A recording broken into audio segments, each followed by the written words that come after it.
I have a lot of faith in people organizing. I think a lot of times it benefits the people at the top that we think we can't do it. History is just a series of people organizing for better conditions. And I think that's just the job of every person in every generation and every industry.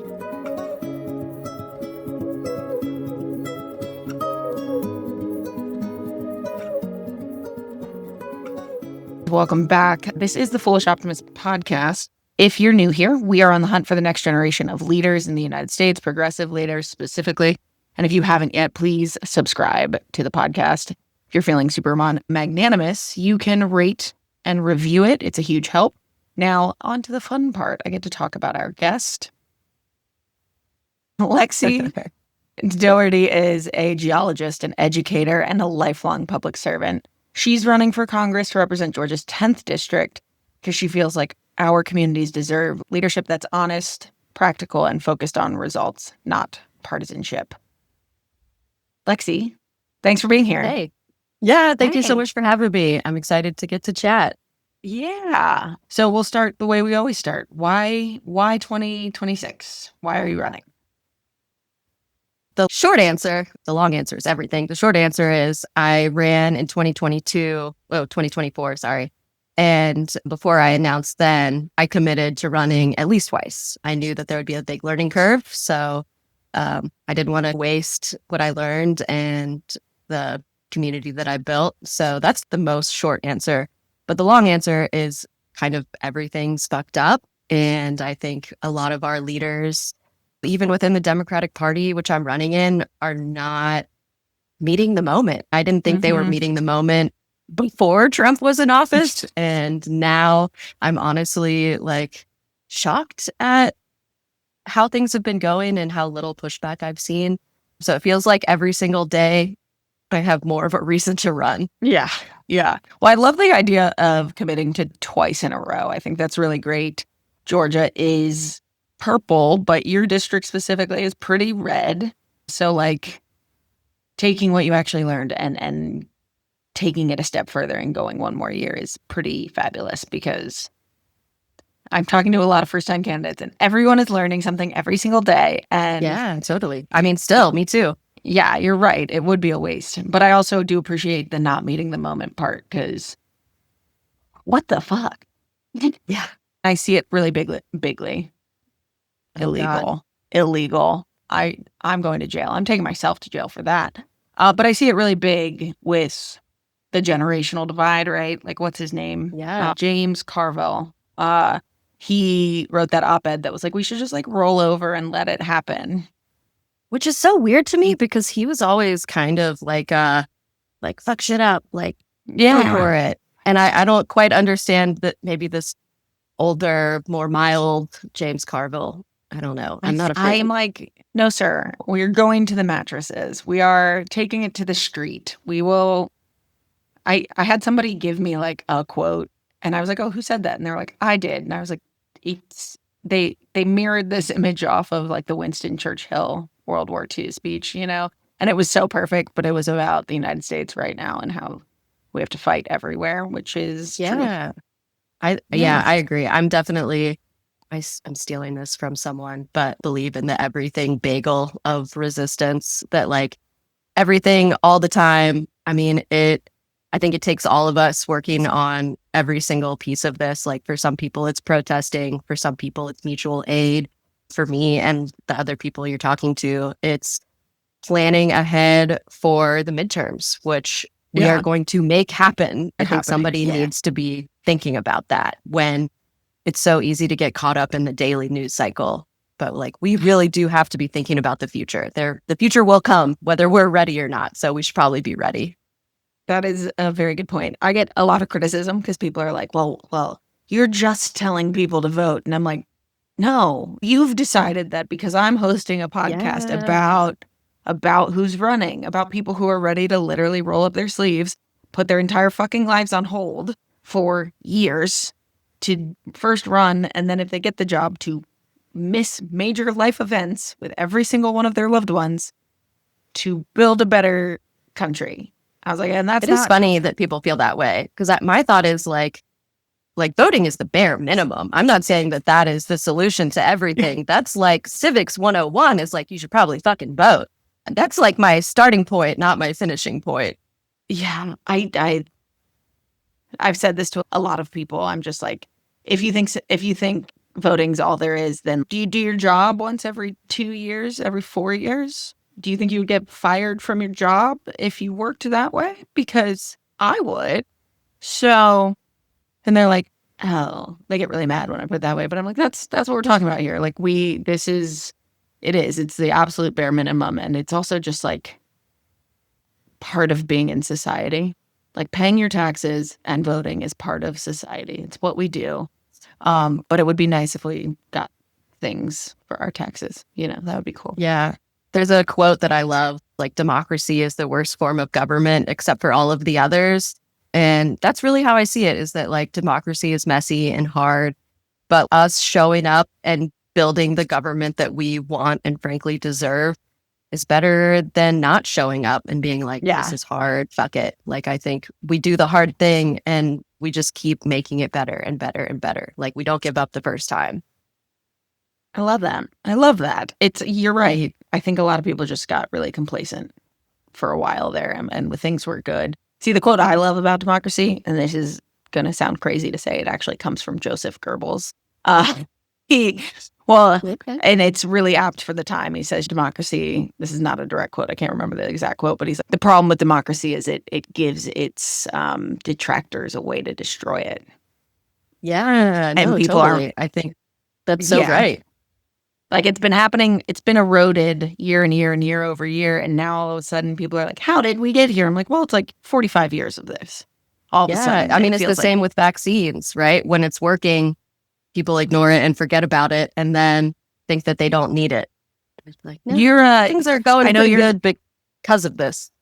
I know you're not this type of scientist, but you are a scientist by trade. You're not like an epidemiologist or anything, but like, as someone who likes and values science, how are you feeling about the current conversation, general attitude towards science? It's not great. It just tells me that people don't understand science, because science is not like a result. Science is a process. And I think what people miss about it, and this became so abundantly clear during COVID, is that there's not one answer and then it's finished. People, you come up with the best result you can with the information you have. And then when you learn more, you change and update recommendations. And it's basically in every field of science right now. Like, people are just feeling so dejected. In my district, we have the University of Georgia, which is, an R1 institution. So we've lost. What is R1? Sorry, research one. It's just basically a distinction of like how much research funding the school gets. So basically R1 is the most. So it's a huge research institution. And then we also, not in my district, but in Georgia, have the CDC. So it's like Georgia's been like really getting hit by all of these cuts. And it's killing me. Hit like literally and figuratively, because people keep forgetting that the CDC in Georgia got fucking shot at a lot. It's like crazy. It wasn't like one or two gunshots. Yeah. I found shots in like 5 different buildings across the campus. Bananas. Yeah. And no one got injured. No. Except the shooter, but Hi, folks. It's Amy. Quick correction here. David Rose, a 33-year-old police officer in the Atlanta area, was actually murdered during the CDC shooting. The shooter, his name is Patrick White, killed him, and Patrick White died from his own self-inflicted wound. And he did shoot the CDC up because of vaccine misinformation. And it did cost someone, a beloved police officer in the area, his life. So just wanted to clear.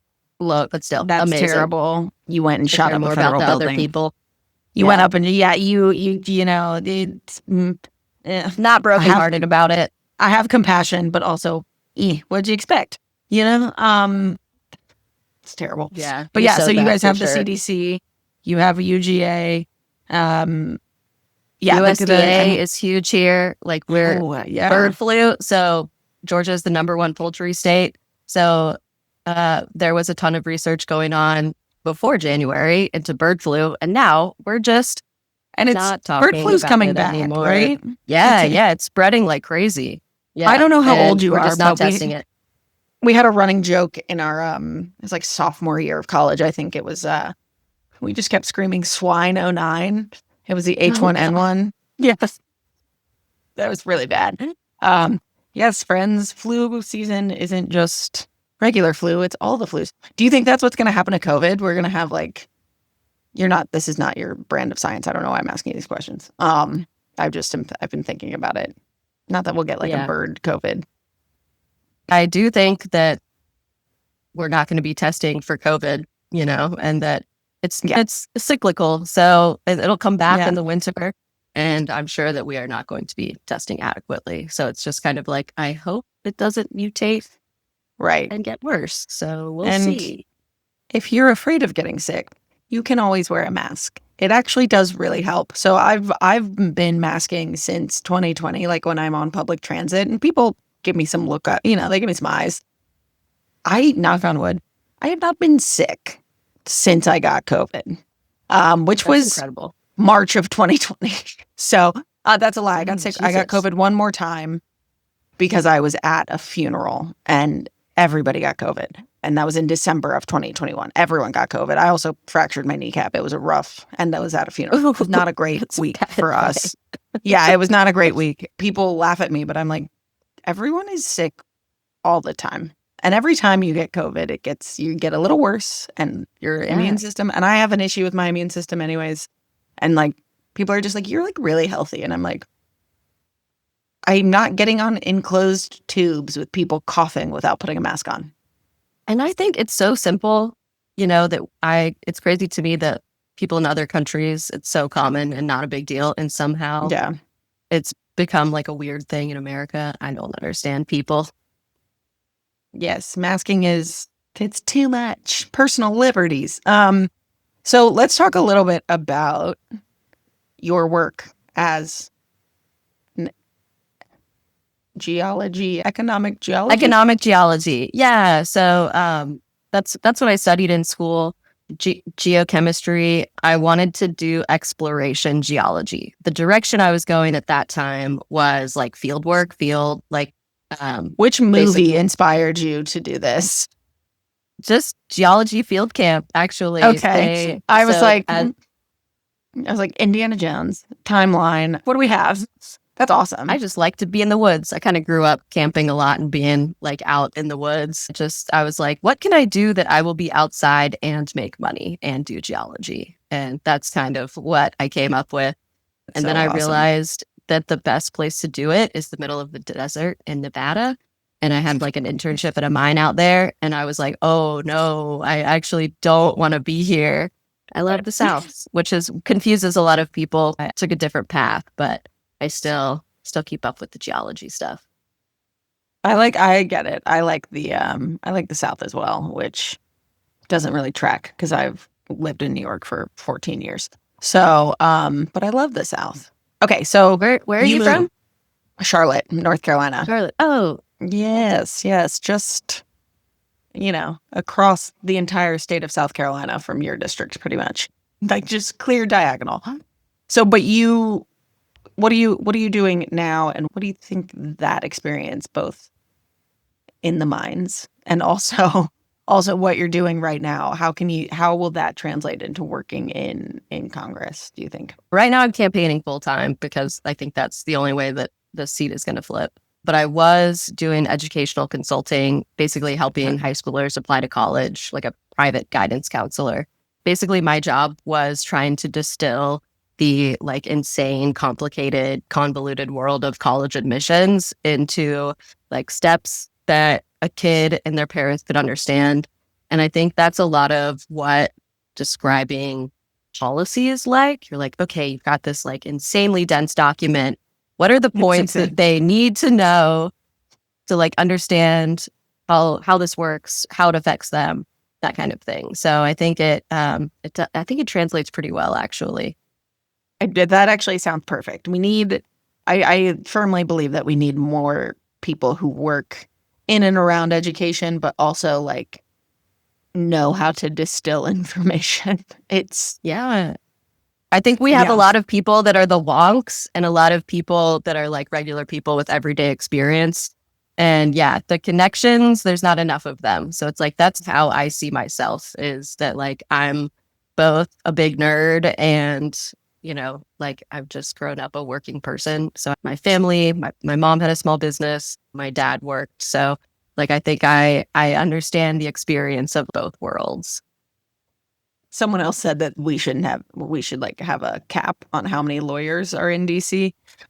That's discriminatory in nature. It's a funny joke, but also like we do need the people that have the real life experience. We also need the people who don't want to speak legalese and and they've got lawyers on staff, 1,000, a million. I lived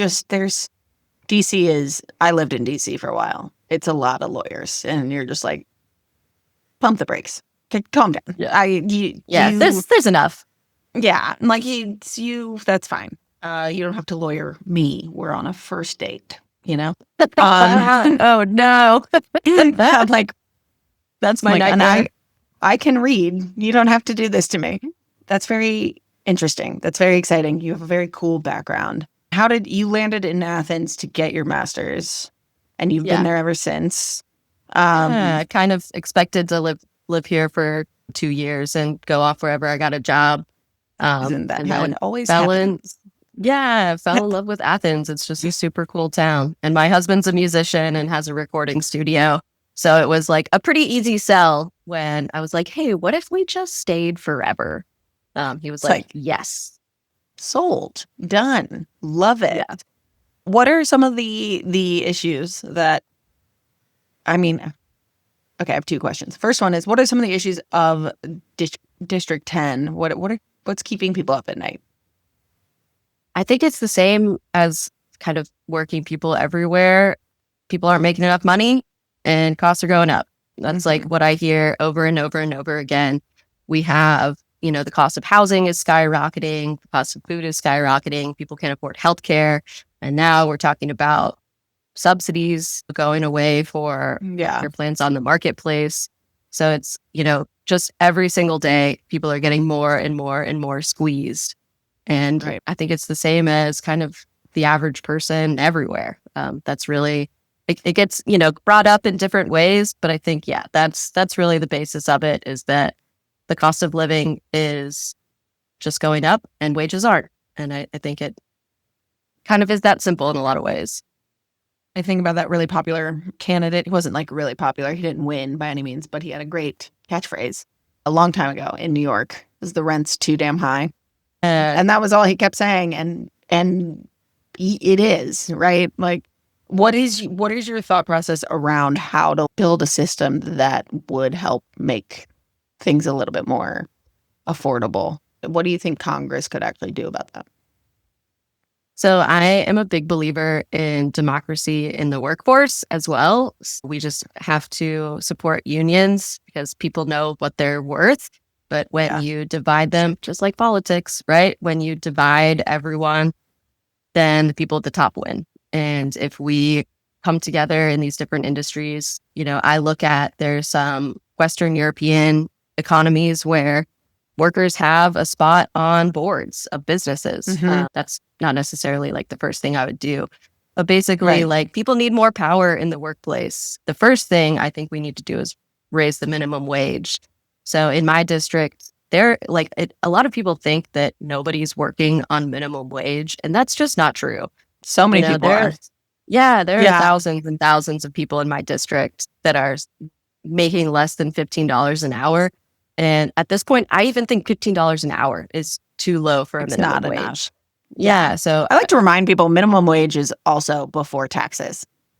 Yeah, it's 15. Absolutely. Like, even if it's $15, it's not 15. Like, I literally think if you're working a minimum wage job, you shouldn't have to pay taxes. That, like, I maybe like your local taxes for your city buses, but like, fuck out of here. The federal government needs that $1.50. Fuck you. It's literally the difference between making ends meet for a family and Yeah. for like the federal government. It's nothing. What are they buying, It's a drop in pencil? the bucket. Yeah. Okay, so Like we it's raised the minimum pennies. wage. We brings Support unions. well, and that would require probably federal law, right? Because some of our states don't allow unions for certain things. Yes. I don't know if Georgia is Georgia So like that? we're a right to work state. So unions are allowed. You just can't compel people to pay dues. So yeah, we should That's definitely. what a right to work state means. Okay. Yeah, it's the right for them to fire you at any time for anything. It's not the right to work. It's bullshit. So yeah, we definitely need to figure out how to overturn right to work because it just gives your employer the ability to fire you, like because they don't like your eyebrows. And I just thought of that because I looked at my eyebrows. The thing about unions is it's like another one of those big states' rights arguments. North Carolina is a right to work state, and we had a bomb threat in high school. And I distinctly remember seeing two of our teachers like kind of yelling, talking to each other, trying to figure something out. And they were married. And it was because our principal had told the teachers they needed to go look for the bomb. What the fuck? No. Yeah. And they had to chat with each other to decide who was going in, because if there was a bomb, they didn't want their kids to be an orphan, but they couldn't lose their jobs either. Yeah. And that's the kind of shit that is just unacceptable to me. Unions, minimum wage. Okay. I mean, those are very... well, how do we change hearts and minds around unions and minimum wage, right? I think that's part of this issue. Definitely. You grew up in the South. I think about how hilarious my education about unions was in school. Like I was literally just taught propaganda that like it's the political machines and organized crimes. Like that's what unions are. And I think this is just going to be a long-term process. I try to talk to as many people as I can about the benefits. I think you win some and, some people you're just not going to win. That's everything. I think that's the job of organizing in politics is that like you have to show people the real benefits to their lives. And I think once you put it in terms of this will make your life better, hopefully you win some people over. One would hope, but you never know, right? Like you said, it is a lot of propaganda, and it's actually very hard in my mind to really overcome that. It's so frustrating because I have these conversations all the time. Even our unions that do exist are very, very limited right now. You can't like co-strike with anybody. That's illegal, right? So like when the writers union went on strike, had the Screen Actors Guild union been able to also go on strike at the same time, obviously that would have made them a lot more powerful. I'm also like deep in the world of the Heritage Foundation right now, and they, and they're a big part of this. They're a huge part of this. They're also part of why our airplane costs are like through the fucking, they're a part of everything. I just finished yesterday listening to a podcast about the United Miners Union. I'm forgetting like the actual. There's like another letter in there, but I know which one you're talking about. It's the Miners Union. And it was awesome. It was about like basically a revolution in the union and how just like a couple of like scrappy 20-somethings basically they're always so fucking young. I know, it's hilarious. Basically created a revolution in the union and brought democracy to the union from kind of like the old guard. I have a lot of faith in people organizing. I think a lot of times it benefits the people at the top that we think we can't do it. History is just a series of people organizing for better conditions. And I think that's just the job of every person in every generation and every industry. That's like literally what I tell people all the time. People ask, they're like, oh, what's your favorite thing about learning history? I'm like, it's just regular fucking people changing the fucking world. And that's what happens all the time. It happens literally any day in history, in US history, world history, European history. You can find someone who did something like teeny or fucking huge that changed the trajectory of the world. And everyone's like, that's not true. And I'm like, I read 5 books a week. It's fucking true. It is, though. I promise you it is true. It is just, you just don't know how to look for it. And one of it is like things like this, changing the way that unions are voting and changing the structure. I love that. Any thoughts around like housing and cost of like food and other cost of living anyway? Yeah.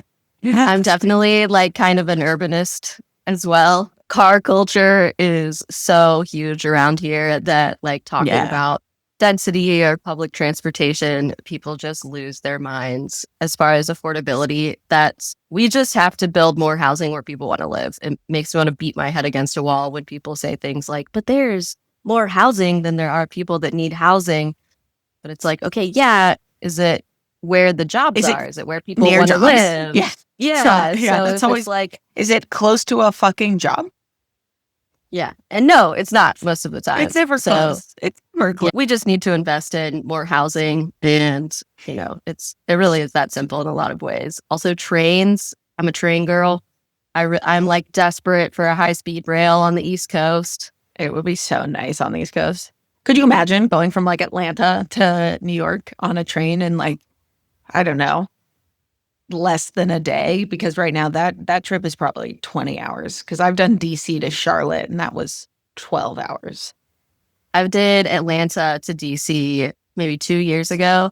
And it's like, it's a day. At least and you're just like, my legs are going to fall off. I can't. I love trains and it's too long. Yeah. I also did New York to Charlotte once because of a sourdough starter. I didn't know what to do. I had to bring myself. I was like, I must bring it. It must come. Okay. So can't let my child die. And then she did pass away anyways. But I got another starter from her original starter. So I now have Sarah, the sourdough starter, the second. Oh. Yeah. Sidebar. So talk to me about what you learned last time you ran. What are you taking into this election cycle that you learned from last election cycle? This might sound over simple, but you can't get back time. There's a lot going on in campaigns and, you can literally make every single piece of it better. But I think the one thing you can't get back is time. And and I hate thinking about politics this way and elections this way, but it's a numbers game. Like you got to get the votes. I think about kind of working backwards. The number one way to get people to vote for you is like they have to have heard of you. So name ID is so much of it. And again, it's overly simplistic, but like if you don't have the time to get in front of enough people for them to have heard of you and at least know that like you're a real person that like is like wants to work for them, they're not going to vote for you. And that's like why incumbents have a much easier time winning, is just that like you were like, oh, I've heard that name before. It's crazy how simple it is in some ways. So I've been a sales manager for years, and it's exactly sales, right? You say, I want this many votes, and I need to talk to this many people to get this many votes. I'm not going to win every person, which means I have to talk to X many people. I need to talk to them X amount of times. I need to make X amount of phone calls, knock X amount of doors. Exactly. Maybe I need to register X amount of voters. It's just reverse engineering from the numbers that you have. And like District 10 has a pretty good voter turnout rate, actually. Yeah, it depends what part of the district you're in, especially the like kind of low income rural minority voters don't have great turnout because nobody talks to them, Right. So there's things like that where it's like you have to think about the different groups of people, not just, like Democrats, because everybody's different. So I think, for other candidates running, I say get like super granular about the people that are your people. And I think sometimes it sounds like I hate identity politics. I think it's like, I don't know, gross in some ways, but at the same time, like we all need the same things. So it's like you just have to talk to people in a way that they understand. So this is maybe like also me being super autistic, that like one of my things is that I'm like, the struggle of my life is talking to people in a way that they understand. So that translation has maybe been like a little more straightforward for me than other people thinking about it in that way. But I'm like, Yeah. okay, if you've got a different life experience, like what can I say to you that will connect this issue with you? And it's not like we have to talk to Black voters this way. It's like, if this is your life experience, how can I make this real for you? I think Think about it. especially with like these districts that are split rural and more city dwellers, there's the life experiences. They're 5 miles away. They're a million miles apart.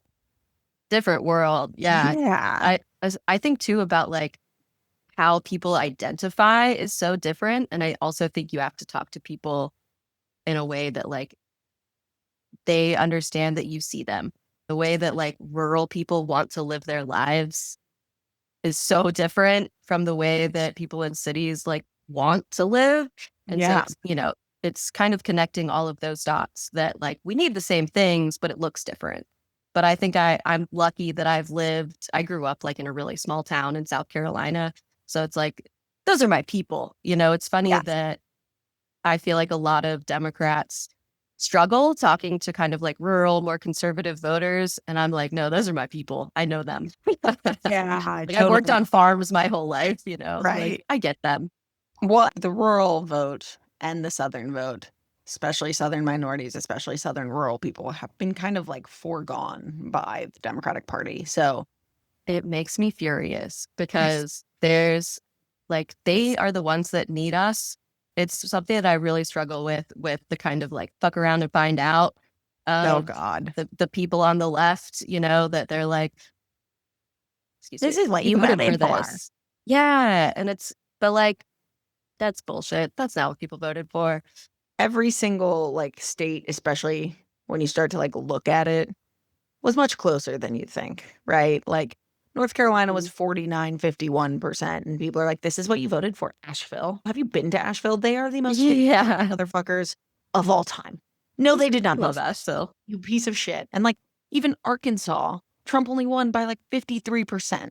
They didn't vote for it. Like shut the fuck up. It drives me Ooh, bonkers. can I give you my rant about rural, like Southern rural people? Yes. So, I think the thing that especially kind of like urban lefties just like flat out don't understand about people living in kind of the rural South in conservative states is that their experience with government is that it's terrible, right? Our schools are trash. Every We time. have no services. You're paying taxes and you're looking around like, what the fuck am I getting for this? Right. And so it's like if you've had at, your local level, at your state level for decades. So in Georgia, there's been a Republican trifecta for 20 years, over 20 years now. So it's like all of our services have degraded over those 20 years. So if your only experience of government is that like it is not working, why would you vote for more government? And I think Right.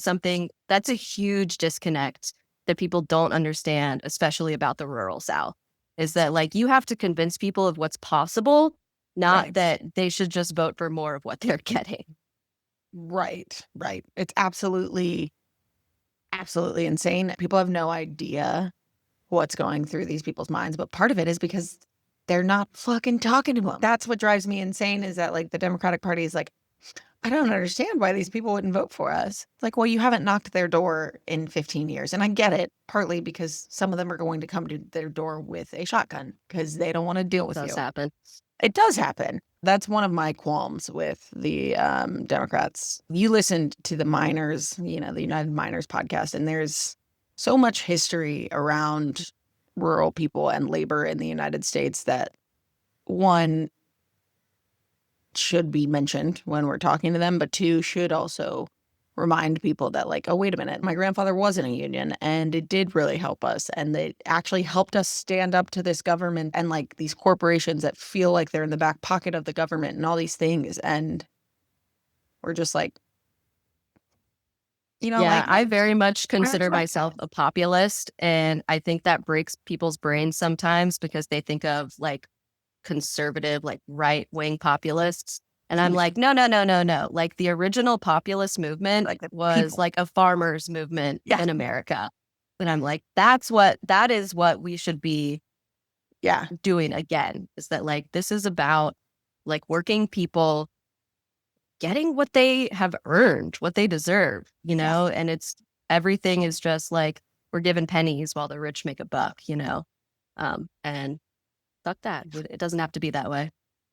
And it wasn't that way for so long, right? Like in 1971, the CEOs of all these major corporations were making like 30 times as much as their workers. And that was still like close to $1 million, right? And that's like $1 million in year 2000 money. And now they're making 850 times what their workers are making. Fuck you. Yeah, it's insanity. That's insane. You don't create that much more value. We all know it. Your secretary is doing so much goddamn work, and we know that she's carrying the fucking company on her back. And frankly, you know, we don't call him. Okay, fine. You're chief of staff, dude. I don't give a shit. Like, whatever you want to call this person. I know there's one person that you would die if they didn't show up to work one day, and they deserve. I tell like my campaign team, I am like, bless you all.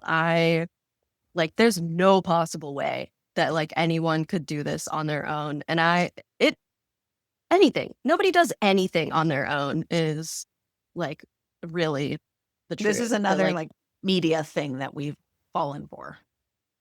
Yeah. Yeah. Oh, there are no rugged individuals. Like, are you paving your own road? No, shut the fuck up. Like, you're come not on. delivering your own mail. You're not the doctor. Like it's physically impossible to actually be the rugged individual that has been portrayed. Actually, in fact, like the rugged individuals who were individuals like this, they all fucking died. That's like, yeah. It was not a great life in the Wild West. It's kind of sucked. So in this district, we've got a mix of rural folks. We've got a mix of city folks. Well, obviously, we have the big college. Are any of those kids voting in this district, or are they all voting absentee? I am a huge proponent of students voting where they live. Every kid I talk to, I'm like, registered here, tell your friends. I'm hoping that, you know, we're getting more to register here. Part of it is, of course, I'm wildly selfish and I'm like, vote for me, vote here. Right. But also the other part of it is that, yeah, you live here. And especially it honestly matters more in local politics, but like students, this is an important part of this community. And I do think students should have a voice in our local government. And a lot of the townies disagree, but I would say screw them. But they're also here for 4 years. Maybe they're not here for 12 months for 4 years, but they're here for 10 months for 4 years. That's a lot of time. They should be able to have a conversation with their reps and say, hey, I voted for you, or I didn't vote for you, and yet this is what's going on. You know, like that's a very good. I always voted absentee because I went to college in DC. So yeah. I always registered where I was, like in school. Yeah. I mean, I got to New York and immediately registered in New York, and I have openly shamed every single person that I've ever met that won't register in New York because they're afraid of whatever. You know, what if I get jury duty? Shut the fuck up. I'm like, you live here. Go to jury duty. Yeah, I did. It was insane. Oh God, it was crazy. That's a different story for another time. I want to hear it. I've gotten the mail or whatever, but I think I've gotten called twice, and both times they were like, we don't need you. I got pulled for grand jury. Oh God. Nobody gets rejected for grand jury. They don't decide whether they want you or not. So like I was sitting with like 5 attorneys, and they were like, well, we won't get pulled because we're attorneys. And then they started reading names, and one of them was like, sorry, like I'm an attorney. And they're like, this is grand jury. We don't care. And all of them were just like, and I was the last. So I was on a grand jury for 31 days, from 9 a.m. to 1 p.m. And it's where they indict everybody. And we just kept indicting everybody. And I did get put in timeout one day. I had to sit the entire day in the hallway. And I was like, can I go home? And they were like, you can't. And I was like, but I can't be inside. And they're like, you can't. And I was like, can I get my computer so I can work? And they were like, you can't. That's wild. Whoa. Yeah. It's a insane process. But yes, go to jury duty, register to vote, pay your taxes, bare minimum. Yeah. We live in a society. That's like one of those lines that lives in my head. I always scream that I'm like literally on a mission to civilize people, and it's from what's it from? Newsroom. So that's where we're at. Everybody needs it. Yeah.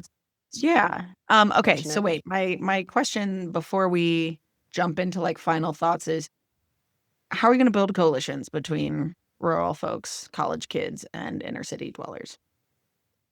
I think this is so simple that we just talk to them, right? We talked about this a little bit earlier, that one of the problems is we just don't show up. Republicans have built a grassroots movement for decades in these communities. They have been investing in rural communities forever, and Democrats just haven't. So last year when I was campaigning, I went to a county committee meeting in one of the rural counties that's just borders Athens. So it's like 30 minutes. It was a 30-minute drive to get to this county committee meeting. And they said they had never had a federal candidate come to one of their meetings. And that to me is just, I mean, unfucking acceptable. Like, how can you try and say that you're looking to represent these people if you won't go to where they are and ask them what they need? So the unfortunate reality is, like, we're starting from literally zero in a lot of these communities. You just have to talk to everyone, go to where people are, ask them what issues are important to them. So one of the things that we're thinking about is literally, so there's 20 counties in the district, and we have a, it's a lot. I do a lot of running around. We have like a comm strategy that focuses on issues in like every single one of those 20 counties. We've talked about the distinction between rural and urban, is that they have different needs. And, so it's like you have to think about what hits in every community. And it's a lot. It is. I don't want to say it's simple, not easy. So it's like a lot of work and a lot of time. But it's just like, you just do it over and over and over again and just build trust. I mean, like I said, from zero. In a lot of these communities, no one's ever tried to talk to them. People think building trust is very hard, but it's actually doing what you say you're going to do over and over again. It's really that simple. You say, hey, I'll be at that event on Saturday at 12. And you get there on Saturday at like 11:55. And they're like, oh my God, wow. Like, you just did what you said you were going to do. And then you do it again. And then all of a sudden people are, oh. And I will say it's 90% showing up. Yeah. It's crazy to me. Showing up. You're like 80% ahead of your competitors if you do what you say you're going to do. So, so where can people find your campaign? Where can they follow you, donate, etc.? Yeah. The website is LexyDoherty.com. I have also discovered that there's not that many Lexy Dohertys out there. So it does not matter how you spell my first or last name. You'll find me. It's kind of beautiful. I was going to ask you to spell it, but great. So LexyDoherty.com. We are on Facebook, Instagram, on TikTok. Those are kind of the big ones. We like have a Twitter account that's not real active. Yeah. And then also, this shit takes money. I mean, one of my biggest problems with politics is that like money wins elections, but like this is the world we live in. So unless we get some people elected that are willing to fight to change campaign finance laws, which is something also it's really important to me, like it takes money. So if you can donate $1, or $10, it really does make a difference. So you can also find our donate link on the website. LexyDoherty.com. Okay, so we do some rapid fire questions here at the end. Ooh, fun. Yes. Are you more of a cat or a dog person? Oh, I'm a yes to all the animals. We have 2 dogs, a cat, and a horse. Okay, all right. Morning or nighttime? Morning bird, owl, night owl, or? I like the morning because normally no one has talked to me yet. I need like a little bit of quiet time in the morning. Okay. What was the last book you read? Ooh, oh my God, just because you asked that, my brain is going to forget what it's called. Holy cow. Brave New World. There we go. It was wild. You should read it. That was the first time I've read it. I've been hearing about it for years. It's like bananas. What is that book? Like the Brave, like the one that like the movie's based off of? Oh, I have no idea. It's like late stage capitalism, basically. Okay, no. Consumption is patriotic is a line from the book. It's like, it's Sorry about that. wild. Totally different. Totally different. If you had to eat one meal every day or an entire year, what would it be? Oh, mac and cheese. Southern mac and cheese is different. I'm a simple Like, girl. so much butter and so much cheese. It's just like with the top that's like been. Oh yeah, give me like a crusty top. Oh, Yeah. Last thing, what's your favorite thing about the district?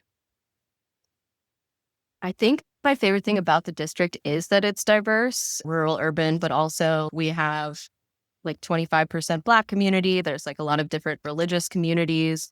If you've made it this far, thank you so much. Thank you for following The Foolish Optimist. You can follow us on Spotify, Apple, YouTube, wherever you get your podcasts, pretty much. We're going to be dropping new episodes every Wednesday, and you can watch the video episodes on YouTube. If you would like to, please give us a review, leave comments. You can also email us at thefoolishoptimistpodcast@gmail.com. If you see any really great candidates that I should be talking to, send them my way. Thank you.